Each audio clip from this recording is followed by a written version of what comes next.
the most startling revelation yet, or one of them, I can't tell you off the top of my head, is that I wonder, for a while, I was having so many epiphanies and realizations and bringing those things that that person who discarded needed to show me, because I was having these mental resistance blockages that I thought I had healed from, and I hadn't. And I've mentioned in previous videos how this person's discard was, and the person themselves, even if they don't realize it, are extremely powerful and profound people, because they're going to show you everything you need to know to transcend your old egotistic bullshit ways of an old template that was working in the narcissistic realm of existence, the paradigm of the matrix. Okay, the one that you know doesn't work, and it led to this bullshit to begin with of a discard. So as this person has showed you the way of enlightening yourself more than what you thought you needed to, you continue a daily process of learning. Every day is a new discovery, and every day it pushes me to take an incremental step towards compounding success of my vision of where I want to go. This is how it's going. This is transmuting. And so I sat one day and I thought to myself, this is a couple of weeks ago, I'm starting to emotionally detach from this person. I don't feel the emotional triggering that I once was. What happens when that goes away? Does that mean that I lose the drive to learn and grow? Will I lose momentum in my path forward with everything that I've learned? Or will I continue to go? Do I need to depend on this heartbreaking, crushing experience? And as I'm thinking about it, I still think about this person every day, but I don't get emotionally triggered by it.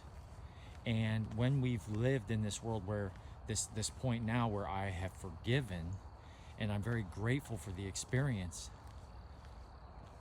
a part of me realizes that even though the emotional attachment doesn't feel like it's there, this is beyond the emotional attachment. This is more like 5-dimensional.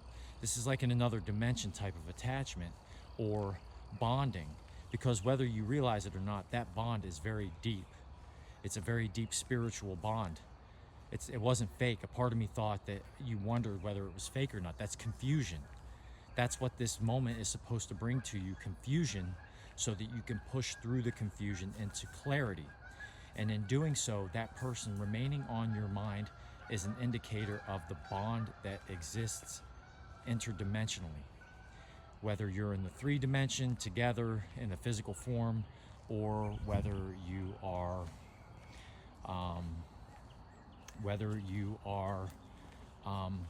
suffering from far away, you haven't spoken in a long time, but you have taken the opportunity to transcend who you thought you were. You thought you had it. You thought that everything was in order. You put things on hold to be in a relationship with this person. You were anxious about it. You became the anxious attachment, right?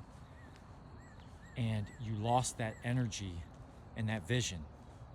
But then you got it back when you realized what you were about to lose.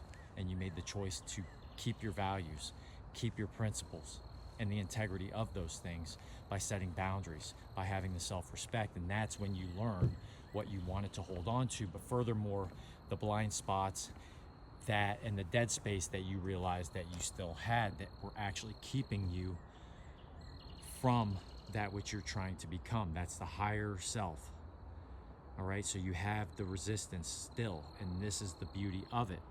And through this all, you realize that you're actually transmuting that energy into something that is creation. It's coming from a place of love, and because you're developing more self-love, you've eliminated all of the external things, or you're trying to keep everybody else out of it because people don't understand what you've gone through. And so it's very difficult to explain it to family, to friends, to other loved ones, people don't understand what you're going through, especially if you've elevated spiritually over time. You deconstructed the matrix already. You understand that there is a mass manipulation going on and that the world is not actually what we thought it was. Most people know this by now. And in doing that, you're coming from a place of self-love, the self-love, self-respect, self-dignity that you protected by setting the boundaries that led to the discard to begin with. Now your expression is coming from a transmuting of that energy of the spiritual bond that you have with the person, even if it's not emotionally connected, it's detached. There's still that energy there. And hence you will think about that person. That person will be in your dreams. This has happened to me. And a part of me wants to be driven crazy by it, but I don't have an emotional attachment to it, yet it's there, and I realize that I've been transmuting that energy into creation that came from self-love. That's the higher self. That is unconditional love. And so this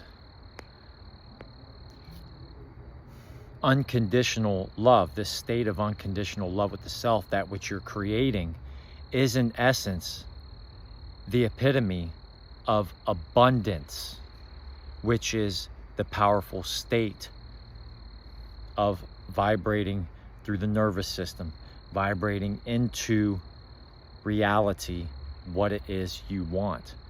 Don't they tell you that if you want to manifest what it is you want, you have to come from a place of abundance? You have to go to bed and say your affirmations, and those affirmations have to be of abundance instead of coming from a place of lacking, which is what the discarding avoidant taught you, which is what they taught me.